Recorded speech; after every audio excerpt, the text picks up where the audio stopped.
I think that mining dynamics are pretty fascinating here, and the entire way that the protocol evolves is just genius. Today, following this last halving, about 900 Bitcoin get mined every day, and that makes it at the current market price about $45 million a day in revenue, or about $18 billion a year. And it's $18 billion of mining revenue against about a $1 trillion monetary asset sitting on the network. So call it almost 2%. It's only less than 180 basis points or so. But of that, as Jimmy points out, maybe only 2 billion of it is the transaction fee. And that's like less than 20 basis points.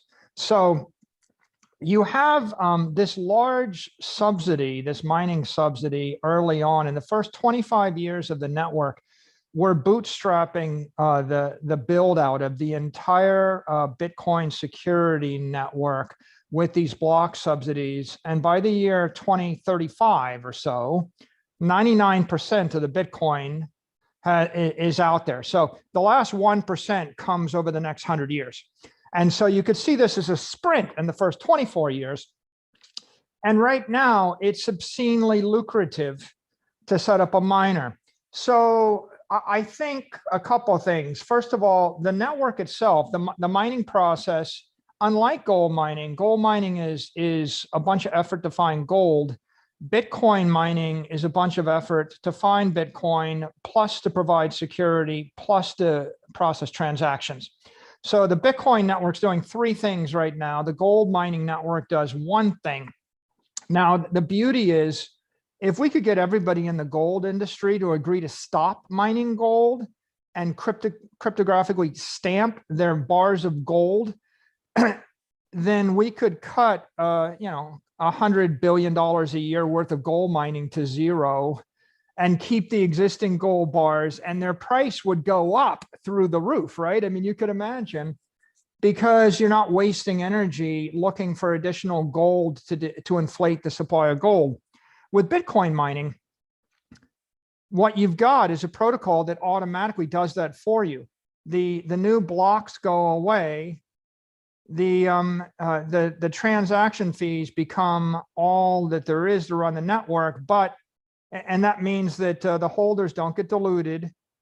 In theory, the transaction fees then have to grow, but the assets under management on the network will go up by a factor of 10 to 100. So when the Bitcoin network is 10 trillion, 20 basis points will be the same $20 billion. But the difference will be, right now, we're giving a massive subsidy to any entrepreneur in the world to develop really good SHA-256 ASICs. And so you see that what we've created is a massive global competition in technology to provide Bitcoin security. And it has specialized into ASICs, and it will increasingly specialize down one dimension. And that's really great for the security of the network, because that means that whoever wants to attack the network in the year 2035 is going to have to marshal not just a lot of money and not just a lot of electricity, but they're going to have to marshal a lot of the right hash power. And that hash power will be like 8 generations of computing technology ahead of where we are right now, and it'll be very decentralized. The second part of this is because Bitcoin mining, it's truly global, permissionless. No one has to ask permission to do it. What that means is that you have a monetary force to spread decentralization of the Bitcoin protocol to the ends of the earth without, and how is it decentralizing? It's decentralizing to the jurisdiction with the cheapest energy and with the most supportive political regime. So contrast this to if I had $1 trillion of gold sitting in a vault in New York City. Okay, where's the security coming from for $1 trillion of gold in a vault in New York City? It's not coming from Iceland. It's not coming from China. It's not coming from the North Pole. It's coming from the security guards at the bank in New York City. And by the way, it's coming from the bank that isn't the principal. And so the bank, and by the way, it might be against the law to provide good security in Manhattan to the gold, right? So it's a very fragile situation where you don't have any incentive to make the security of the gold network better, and you don't have any incentive to make the transaction processing better, and you have no incentive to spread the gold to the ends of the earth and put it in the North Pole 100 feet down, right? Because that's not the way it works. But I think with Bitcoin mining, what's really fascinating is we're now in a sprint from the year 2021 to 2035, where you have the most entrepreneurial corporations in the world, and anybody in any jurisdiction can go after that $18 billion a year.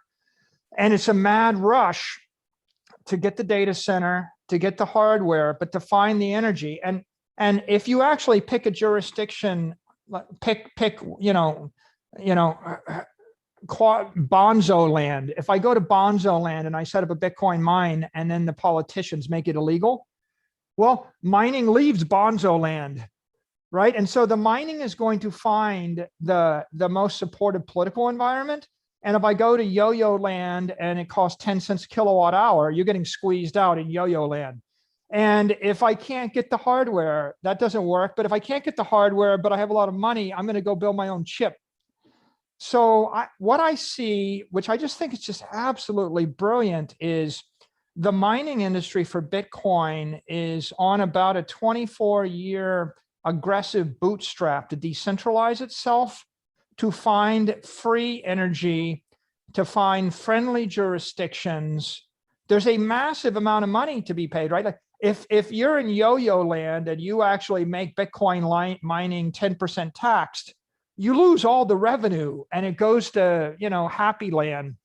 And so the Bitcoin mining problem is going to, and the Bitcoin mining industry is going to decentralize a set of very specialized technology nodes in a place with a very favorable political jurisdiction, with favorable energy economics, and it's going to go to the four corners of the earth. And keep in mind, people in Manhattan have all the money, right?